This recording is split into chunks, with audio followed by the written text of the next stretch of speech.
तो इस वीडियो में हम ABCD करने वाले हैं। उससे पहले हो जाए कलर्स नेम। ठीक है प्यारे बच्चों, colours name. Colours name: red colour, orange colour, चॉकलेटी कलर, पिंक कलर, बैंगनी कलर। रेड कलर ए।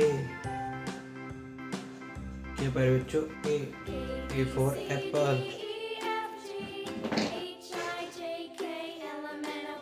Orange colour B. क्या प्यारे बच्चों, बी फॉर बॉल। चॉकलेटी कलर सी फॉर कैट। कौन सा कलर प्यारे बच्चों, बैंगनी कलर डी। क्या प्यारे बच्चों, D for dog. Pink colour